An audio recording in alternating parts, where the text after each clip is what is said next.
many billions of dollars being invested in AI, last year, next year, this year. The overall investment is going to be probably in the neighborhood of $300 billion in 2023.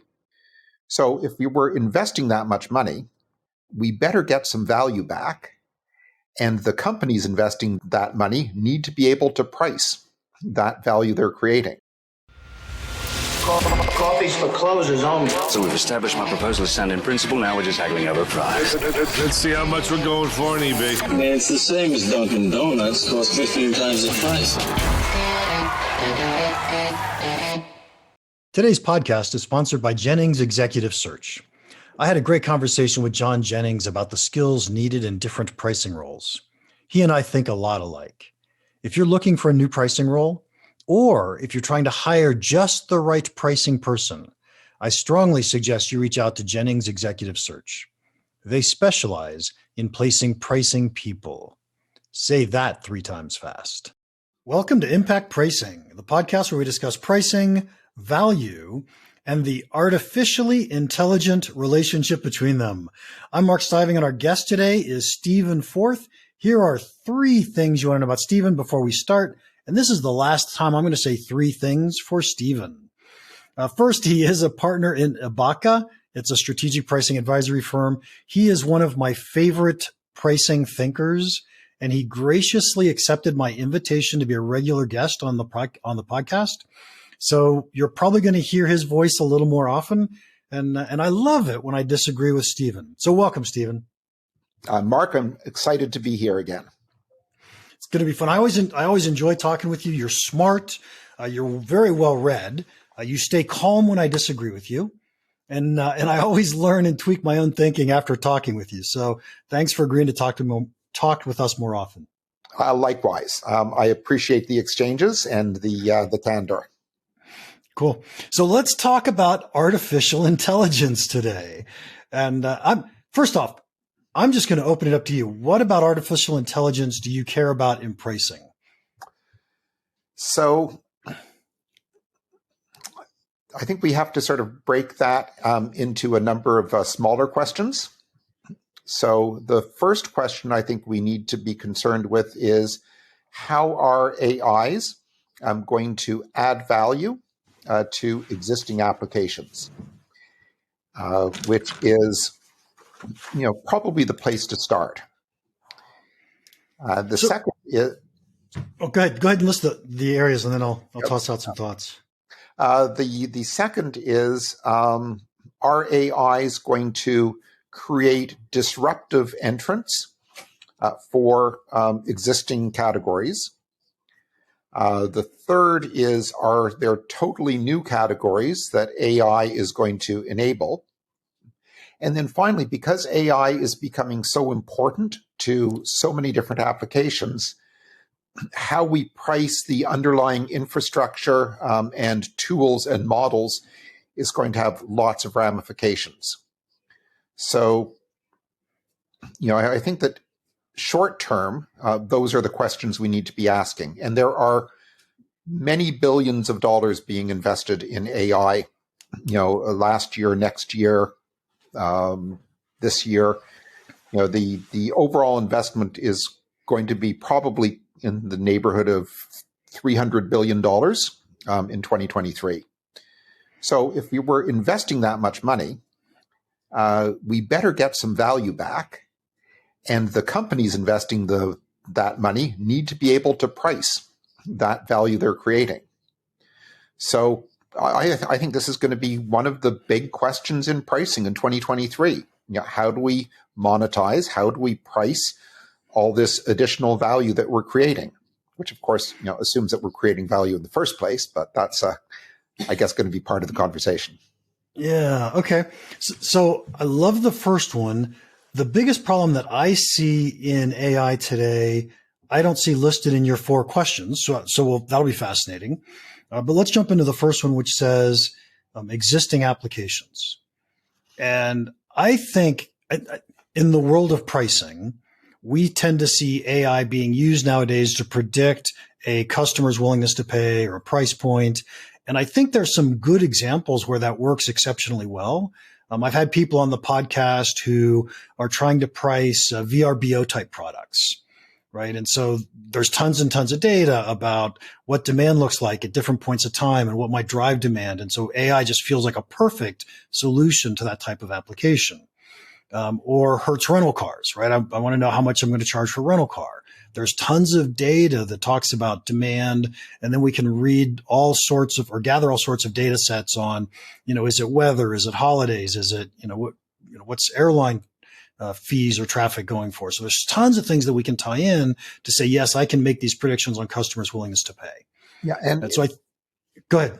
Yeah. And basically that's doing what we've been doing for the last 20 years, better with a new technology. Yep, I agree completely. The thing that bugs me about every one of those examples is it's based on looking at historical demand, and it's not based on value to the customer. Yeah, and so I'm going to take that's true, and I think that pricing, the dynamic pricing engines are highly questionable longer term. By the way, one of my favorite questions to ask the dynamic pricing folks is, do you price your own software using dynamic pricing? But I was actually asking, I think, a slightly larger question, Mark, which is, AI is being used to improve the value of many different types of applications, not just pricing applications. So your CRM. To make sure we're on the same page, though, that was your point 4, as how are we going to price AI? No. So I think that my point 4 is that there's also a whole whack of infrastructure that is used to support the AIs. So my first one is let's just improve existing applications. Could be a pricing application, but it could be a CRM. It could be. Oh, okay. And in that case, I think it's not a difficult pricing problem. We figure out how much additional value the AI creates, and it doesn't add any new value drivers. All it does is improve the existing value drivers. So I think that's actually, we know how to deal with that. We know how to price that. We just need to get better at it. Right. If we know how to price anything, we know how to price that. But most people don't understand how to price anything. But well, yes, that's a separate problem, though. Yes. Okay. Got it. The second group, and let's give concrete examples of each one of these. So, what you just described, the pricing software solutions, that's a great example of an existing value proposition that machine learning is improving. Second one is an existing value proposition that machine learning is disrupting. So here is an example. We could use Dolly. So Dolly 2, which is an image generation application, one of several, where you enter prompts and it will come up with images for you. And then you can have it do multiple images. You can adjust them, you can edit them, and so on. So, this has the potential to disrupt both people who make a living doing images, so graphic artists, and also people who have large catalogs of content. Because, and I forget how much Dolly charges per image, but I think it's around 20 cents. So now you probably have to generate about 100 images and go through a bunch of different iterations. So, but still 100 times 20 cents is still not very much money. My math says $20, but go ahead. So, it's, I pity a graphic artist who only gets paid $20 an image. Yeah. And if I wanted to grab an image off of a web page to use on my material, my content, it's more than $20. That's right. I don't know why you would do that. Why don't you just use Dolly? Guess I'm going to have to start. So this is highly disruptive, right? Of the existing graphic design and the existing, image catalog people. It must be very annoying for the existing image catalog people because in many cases, their image catalogs were part of the input into the model that is now disrupting them. And this is going to lead to no end of lawsuits, but the cat is out of the bag, right? I mean, this stuff exists as being used. I think there's more than 1 billion images are being generated by these systems, not just Dolly. There's others as well, every day. This is today. We're not talking about 3 years from now. We're talking about what's already happened. So that's a disruptive example. And you could argue, some people have argued that Chat GPT, which is another open AI solution, could disrupt a great deal of Wikipedia and even Google search. So one of the use cases for Google search is I want to find out about something. Chat GPT is often a better way to do that than Google search is. And Chat GPT today is free, just as Google search is. However, you and I can go and we can use the GPT 3.5 model that Chat GPT is based on. So you can go and license that model, and you can build your own applications inside your website. And now we're getting to this fourth or fifth category. But how do you charge for the models? Which is another question. But then there's the other the third category is, stuff that we have never thought of, right? What are the whole new categories of things that AIs are going to make possible? So before we go to new categories, let's talk about disruption for a second. And so is there even a challenge in pricing this as disruption? Because it seems to me that this is the same as new technologies displacing other technologies. Yeah, and we've lived through this a lot. Yeah, I think people skilled in the trade understand how to price disruptive technologies. Basically they have new value drivers, and often for new target, new market segments. So again, we know how to do that. So I don't think it's a challenge to the pricing profession, because people who are skilled in the art understand how to come up with pricing for disruptive innovation. I just have to tell you, while we were talking, I typed in, who is Stephen Forth? It says, I'm sorry, but I don't have any information on a person named Stephen Forth. So then I said, well, who's Mark Stiving? And they said the exact same thing. I don't have any information on a person named Mark Stiving. Yeah. And I couldn't even find Tom Nagel. Oh, really? Yeah. It finds the philosopher, not the pricing guru. No. Understanding the limitations of these large language models, of which GPT is an example, is also important. And we can come to that. But let's not forget that the limitations today are not the limitations in 6 months. Absolutely. This is going to continue to get better and better. There is no doubt. Yeah. And I hadn't thought of using Chat GPT personally as a search engine when I want information. I'm going to just start doing that. Yeah. It's interesting. It's one of many uses for Chat GPT. So to, for this first class of, using AI to improve existing applications, we know how to price that. That's not really a challenge. The second one, disruptive one, a bit more difficult, but again, we basically know how to do that. But here's a thought for you, Mark. So, Ibbaka makes part of its money by designing value models and pricing models. Could one of these systems design value models? And could it design pricing models? Now, before we answer that, let's remember that these systems, GPT itself has been used to debug code and even to generate code.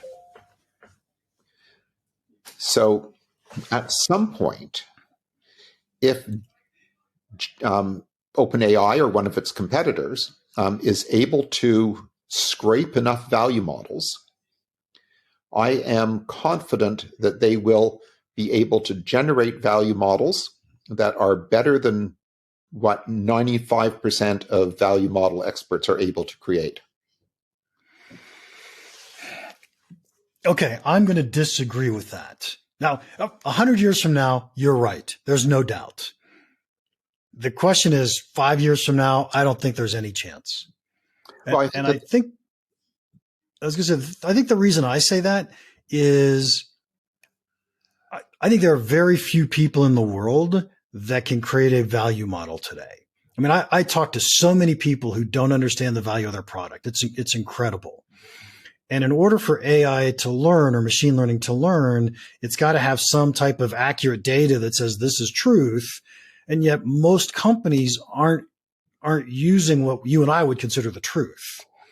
Fair enough. So it's just going to go learn bad stuff. Well, for right now, if you just let it open, if you just let your large language model building stuff loose on on open data sources, it would not learn how to build a value model. It probably would not even learn how to build a good pricing model. But let's just imagine that Ibbaka and LeveragePoint and DecisionLink and a bunch of the major consulting companies, maybe Simon Kucher and Deloitte and a few others, said, we are willing to pool all of the value models we have created. I know there's legal reasons why we can't do that, but let's just thought experiment.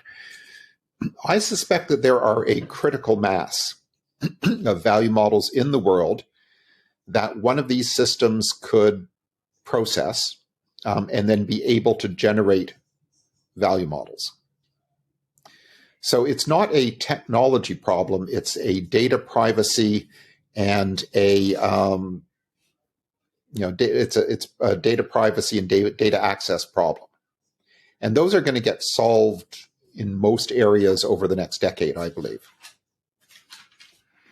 Now, fortunately, you and I are, we have lots of gray hair, so and we make a living talking as well as doing value models. So maybe it's not too much of a concern for us. But at some point, I am confident that maybe it's the version of Chat GPT that's versed on GPT-7, as opposed to this year where they're going to come out with GPT-4. But at some point, AIs will be able to generate reasonably good value models and reasonably good pricing models. It will be fun and interesting to watch. Yeah, there's no doubt. In my mind, it's a lot like when you think about, are computers going to take over the world? Are we going to have the singularity? And there are just so many things that we don't know about how we think and what we do to be able to accurately say, yes, that's really going to happen. And so when I think about value models,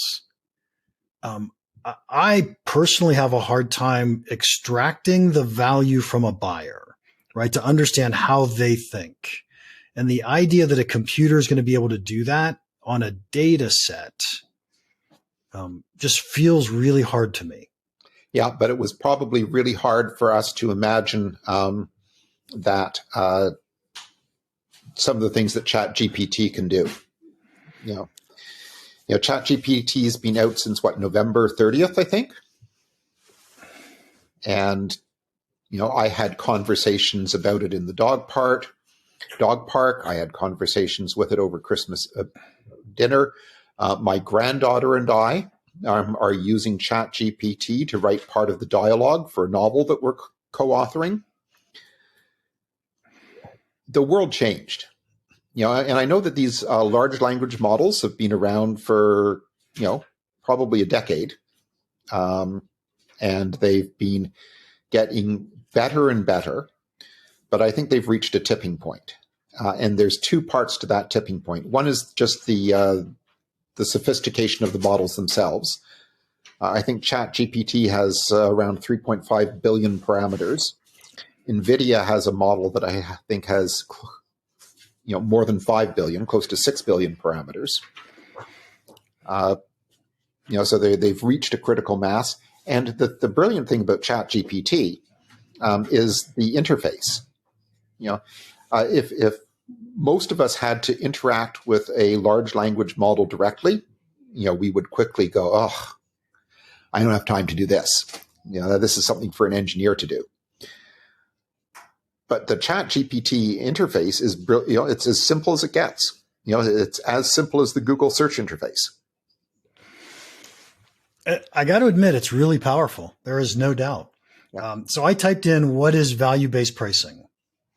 And by the way, if you don't have a dash between value and based, it gets confused. Mm-hmm. But when you put the dash there, then it knows what it's thinking about.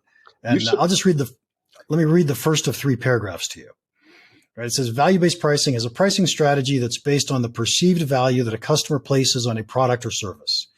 This means that the price of a product or service is determined by how much value the customer believes it will provide them, rather than by the cost of producing the product or market rate for similar products.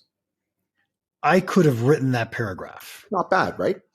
Yeah, that was amazing. They didn't say anything that's not true in that paragraph. Yeah. And when you talk about pricing, unfortunately, it gets weaker rapidly. But the thing with using Chat GPT or any of these systems is not to ask one question; it's to ask a structured sequence of questions. And there's one guy who actually got Chat GPT to invent a new language. He was able to do that because clearly the guy knows far more about linguistics than I ever aspire to. So he could ask this really intelligent sequence of questions. And that, I think, is actually one of the emerging skills, is to be able to structure a sequence of questions that will guide an AI in giving you meaningful answers. Yeah. But, cool. Okay, so we're going to have to jump. And instead of jumping into new categories, can we talk about pricing of the AI infrastructure? Because we might run out of time. Yeah, and that one seems much more interesting and difficult. Well, unfortunately, I don't know that it's difficult. It's worth looking at what is happening. So, the big infrastructure providers are a finite group of people. There's, Amazon has it, Microsoft Azure, Google, Salesforce, IBM Watson. So there's a relatively short list of companies that provide major AI infrastructure. And the big legacy players like the Amazons and the and the Googles tend to price on some form of consumption. So either it's a very old-fashioned approach to pricing. So I think one of the really interesting things that we can watch over the next 2 to 3 years is how does that pricing evolve? How does Amazon differentiate its pricing from Microsoft to Meta? Are the new entrants like OpenAI going to price differently? Because right now the pricing is very conventional, and it has nothing to do with the value that's being provided. So let's take a step back from AI for just a second, and let's just talk about AWS, right, or Azure. Yep. These guys do essentially consumption-based, usage-based pricing, or you might even think it's probably cost-plus pricing in a lot of ways. Yep. Right, as to what they're doing. And different applications running on AWS have much different value propositions. Yep. So some are probably squeaking by or losing money, and some are probably making millions of dollars a second. And yet they price in what we would say is not value-based pricing. Mm-hmm. Right? It's just consumption based. And I think this is a problem for every infrastructure type product until you take a step back and say, instead of selling infrastructure, I'm going to sell you a solution. Mm-hmm. And so I don't see how that's going to be different with AI, is it? I think that's one of the great open questions that we should, come back in 6 months and a year and 2 years and keep on asking that. It's certainly part of my research over the next few years is to look in detail at the differences between how, say, Amazon, Google, and Microsoft, to pick the big three, are going to be pricing this stuff, and to see if that changes. Because this is going to be a very important input into many other solutions, right?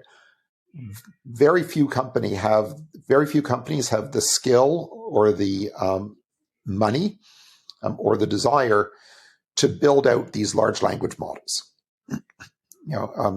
You and Ibbaka and your company, we are never going to invest several $100 million in building a large language model for pricing. I'm pretty sure. But putting my next 100 million into an airplane. Just thought I'd point that out. Okay. Well, I just think you could put it into a large language model that could, tell you how to build the airplane. There we go. But anyway, Mark, I think you're asking the right question. I don't think the answer is clear yet, but I think it's something that we need to track carefully and understand the differences as well between how Microsoft versus Amazon versus Google versus the other companies decide to price these infrastructure services, and also decide how to price models. Because models are also rapidly becoming part of the infrastructure. Yeah. So do you think there will be different AI strengths? So if you think of these different companies, will these different companies have different strengths in AI, or have they all learned everything? No, I think there'll be differentiation. And if you compare AWS and Azure, they're priced differently, and they're packaged differently. And, at a high level, they look the same, but when you get down into the details, they're not, in terms of their packaging and pricing. And the same thing is going to be true for AIs. Look at NVIDIA. So NVIDIA, which is, one of the leaders in AI. I mean, who would have guessed that a graphics chip company would end up being a dominant player in AI? Only someone smarter than me. But they have one of the world's most powerful large language models. It's bigger than GTP, although I know what OpenAI's answer to that is. It's not just the number of, it's not just the size of the model, it's how well it's tuned. So, you can't, there's not a linear relationship between size of model and power of the model. But the tunings are going to be different by different companies. Different companies are going to tune these models in different ways, and they're going to, some are going to be better at some things than others. And that's great, because that's an opportunity for differentiation. And with differentiation comes the opportunity for value-based pricing. Yep. So yeah, absolutely. So in my mind, and I'm not an expert in these areas, I dabble in them, but I think someone can take an application running on AWS and move it to Azure. Mm-hmm. What I'm curious about is, could I take a model that's running on Chat GPT, or ask a question to Chat GPT, and then ask the same question to NVIDIA and get dramatically different answers, because they have very different, I use the word strengths, and I'm not sure that that's the right word, but data sets or capabilities, there's something there that says, hey, this is very different than that. Isn't it going to be fun to see? I suspect the answer to your question is for common knowledge, whatever that is, you'll get the same answer. But the more precise the question is, or the more complex the question is, you'll start to get rapidly diverging answers. And even on one language model, because remember, these models are probabilistic. They're Bayesian networks. So there's probability involved. You don't get the same answer twice. So you noticed in Chat GPT, you have that little button, right? Ask me again, or whatever it says, ask again. Regenerate response. Or regenerate response. You'll get a different response because there's probability at work. Interesting. And so I could imagine Chat GPT hires you or me, and our job is to read pricing content and say whether it's accurate or not, right? So this is real, this is not real. And so then Chat GPT becomes a pricing expert because they've got that knowledge, as opposed to just taking all pricing knowledge that's out there that's, half of which is total BS. Yeah, it's an interesting question. The problem is that the sort of human trained systems are not necessarily all that scalable. And, these companies are looking for massively scalable solutions. Yeah, but someplace we have to find truth. Yeah, I agree. But an interesting story here is the difference between AlphaGo and MuGo. So AlphaGo is the initial AI developed by DeepMind that was able to play Go better than any human. And the way AlphaGo was trained on games by by Go experts. So they imported tens of thousands of Go games played by humans and looked at the winning strategies that humans used, boiled those into patterns and improved them. That's not what MuGo did, though. So MuGo, which is a successor to AlphaGo, trained against itself. It did not. Mu means nothing in Japanese. So it's the Buddhist concept of emptiness. And the fact is that MuGo learned faster and is a more powerful system than AlphaGo by competing with itself. Yeah, the difference is in a game like Go, you know the outcome. Right? There was a win or there was a loss. In the world of pricing, I don't know if you won or if you lost. I don't know if you made a stupid decision or not a stupid decision. You could have a great product and made a stupid pricing decision, and yet you're still a successful company. Yeah. Well, that though comes to the question the other question we haven't asked ourselves yet, which is how will all of this impact outcome-based pricing? And in a previous podcast, you were discussing with you're having a conversation with, I'm sorry, I can't remember his name now, but a guy who's coming up with a new pricing software platform. Yes, and he was saying that his dream is to get to outcome-based pricing, and you were saying that the problem with that is that outcomes have many different causal factors, and that's true. However, these AI platforms, especially the ones that are based around Judea Pearl's ideas, are actually pretty good at teasing those causal chains apart. And I'm not talking about something in the future. This is already done in healthcare. So in healthcare and health economics and outcomes research, HEOR, we're already pretty good at teasing apart the different causal strands. Those technologies, together with that approach, together with new artificial intelligences, are actually going to make outcome pricing practical. And I think that, again, this could happen much faster than we expect. It would be interesting to see. By the way, his name was Nikhil Kocharlakota, and I messed it up when I said it in the podcast as well. So sorry, Nikhil. So I think that if you trusted the model, you could say, yes, it did that, right? So let's talk about your healthcare example. I am not an expert in this field either, but I would bet that it's statistically saying this is what drove that outcome. Or the interaction of these things. Fine. That outcome. But it was statistically driven, statistically proven. And you could take any one individual and you could say, odds are really good. This is what drove that outcome. But it doesn't mean it was what drove that outcome. And so I think from an N equals many perspective, you're absolutely right. From an N equals one perspective, it's really hard to say this is the answer to that problem. Yeah, and now I think we're starting to drift off into a deep philosophical conversation that we probably don't need to have right now around the nature of causality. And is it inherently probabilistic? I have to say, I resisted these statistical models of language for many years. I've been involved in language models since I was about 22. My first investment was actually into a company that was building a language model many decades ago.